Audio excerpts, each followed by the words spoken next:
En este tercer tema previo que vamos a ver para simplificar radicales, vamos a trabajar la descomposición en factores primos. ¿Qué es la descomposición en factores primos? Es descomponer un número en una multiplicación de números primos. Bien, ¿cómo lo hacemos? Muy sencillo. Lo único que debemos de reconocer es simplemente, vuelvo y reitero, los criterios de divisibilidad. Por eso es que son tan importantes. Iniciamos con el primer ejemplo. Vamos a descomponer el 24 en números primos. ¿Cómo lo descomponemos? Colocamos el 24 y hacemos una línea. Iniciamos a hacer lo siguiente. Vamos a utilizar los criterios. ¿El 24 es divisible entre 2? El 24 es divisible entre 2. Vamos a verificar, termina en 0 o en par. Sí, entonces como es divisible entre 2, coloco el 2 aquí. Bien, busquemos un número en la tabla del 2 que me dé 24. O la mitad de 24. La mitad de 24, 12. Bien, ahora el 12 es divisible entre 2. Sí, ¿por qué? Porque termina en 0 o en par, entonces colocamos el 2. ¿Y cuánto es la mitad de 12? 6. 6 es divisible entre 2. Sí, porque termina en 0 o en par, entonces colocamos el 2. ¿Cuánto es la mitad de 6? 3. Bien. El 3, como no es divisible entre 2, pasamos a tercera. ¿El 3 es divisible entre 3? Sí, entonces colocamos el 3 y aquí tomamos el 1. ¿Por qué colocamos el 1? Pues porque 3 por 1, 3. Para saber si una descomposición me quedó bien, hacemos lo siguiente. 1 por 3, 3. 3 por 2, 6. 6 por 2, 12. Y 12 por 2, 24. Bien, ¿qué significa entonces la descomposición? Estos números son los que voy a tomar, estos son los importantes. Entonces, 24 en factores primos es lo mismo que decir 2 por 2 por 2 por 3. Listo. Y esto también es igual a 2 elevado a la 3 por 3. Esto va a ser muy importante en la simplificación de radicales. Bien, para acortarnos un procedimiento esencial para todo lo que queramos hacer. Bien, ya logramos descomponer el 24 en factores primos. Vamos al siguiente ejemplo. Este siguiente ejemplo, vamos a descomponer el número 75 en factores primos. Bien, ¿cómo lo descomponemos? Teniendo en cuenta los criterios de divisibilidad. ¿El 75 es divisible entre 2? No. ¿Por qué? Porque no termina en 0 o en par. Vamos a verificar si es divisible entre 3. Sumemos los dígitos. 7 más 5, 7 más 5 nos da 12. Entonces, ¿el 12 está en la tabla del 3? Bien. Como si está en la tabla del 3, decimos que el 75 es divisible entre 3. Como si es divisible, colocamos el 3. Y ahora buscamos un número en la tabla del 3 que nos dé 75. Si conocemos ese número, lo vamos a colocar. Si no lo conocemos, pues hagamos la división aparte.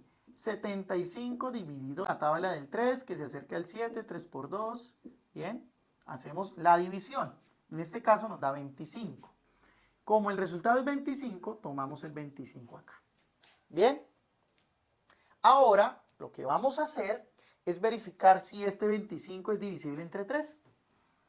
Si es divisible entre 3, 5 más 2, 7. ¿7 es en la tabla del 3? No. Entonces pasamos a quinta. ¿El 25 es divisible entre 5? Sí. ¿Por qué? Porque termina en 0 y en 5. Entonces colocamos el 5. ¿Un número en la tabla del 5 que me dé 25? 5. ¿El 5 es divisible entre 5? Sí. Entonces, 5. ¿Un número en la tabla del 5 que me dé 5? 1. ¿Cómo logro saber cuándo terminemos? Porque aquí en la izquierda me debe aparecer un 1. ¿Cómo hago para saber si está bien? Multiplico 1 por 5, 5, 5 por 5, 25, 25 por 3, 75. Expresamos esto. Esto es igual a 3 por 5 por 5. Que esto lo tomamos así. 3 por 5 a la 2. Bien, ya con esto logramos descomponer un número en factores primos. Vamos al siguiente ejemplo. Finalizamos con este tercer ejemplo. Vamos a descomponer un número un poco más grande. Vamos a descomponer el número 1080. Bien, para descomponer el número 1080, muy sencillo. Iniciamos el criterio de divisibilidad entre 2. ¿Es divisible entre 2? Sí, porque termina en 0 o en par. Entonces, Como es divisible entre 2, colocamos el 2. Ahora le sacamos mitad a 1080. Mitad de 1080. Recuerden que si no logramos sacar mitad de 1080, podemos hacer una división aparte.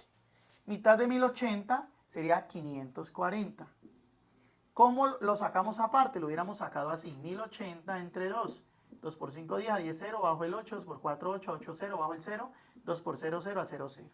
Bien, si no conocemos la mitad de un número, podemos hacer una división. 540 tiene mitad. Cuando me refiero a si tiene mitad o no, me estoy refiriendo a si es divisible entre 2. 540 tiene mitad, sí, porque termina en 0 o en par. Tiene mitad. ¿Cuál es su mitad? La mitad de 540 es 270. Bien. 270 tiene mitad, sí, porque termina en 0 o en número par. ¿Cuál es la mitad de 270? Sería 135. ¿135 tiene mitad? No, porque el último número no termina en 0 o en par. ¿Qué hacemos? Pasamos a tercera. Si la suma de sus dígitos es múltiplo de 3, vamos a sumar los dígitos. 1 más 3, 4. 4 más 5, 9. ¿9 está en la tabla del 3? Efectivamente, entonces le sacamos tercera. Un número en la tabla del 3 que me dé 135. Si usted se lo sabe, lo coloca. Si no, hacemos la división aparte. 135 entre 3. 3 por 4, 12. A 13, 1. Abajo el 5. 3 por 5, 15. A 15, 0. Entonces, el número que estaban buscando, el 45. 45 es divisible entre 3. 4 más 5, 9. 9 está en la tabla del 3, tiene tercera. Un número en la tabla del 3 que me dé 45 sería 3 por, vamos a ver, 3 por 15. 3 por 15 me da 45 y se puede comprobar con la división. El 15 sigue siendo divisible entre 3, continúo simplificando. Si un número en la tabla del 3 que me dé 15, 5. Bien, continúo. Como el 5 ya no está en la tabla del 3, paso a quinta. Como, ¿qué número es divisible entre 5? El 5. Un número en la tabla del 5 que me dé 5, 1. Perfecto, finalizamos. 1 por 5, 5, 5 por 3, 15, 15 por 3, 45, 45 por 3, 135, por 2, 270, por 2, 540 y por 2, 1080. Finalizamos, ahora lo expresamos en factores primos que son estos. Sería 2 por 2 por 2, 2 por 2 por 2, 3 por 3 por 3, por 3 por 3 por 3 por 5. Que esto también lo expresamos de la siguiente manera. El 2 está 1, 2, 3 veces. 2 a la 3 por el 3 está 1, 2, 3 veces por 5. O sea que en factores primos nos queda 2 a la 3 por 3 a la 3 por 5. Bien, de esta manera entonces finalizamos retroalimentación para poder descomponer en factores primos. Debemos tener en cuenta los criterios de divisibilidad. Y el tema más sencillo es reconocer ahorita fracciones propias o impropias. Apenas repasemos esto, ya lograremos entonces simplificar radicales de manera muy sencilla.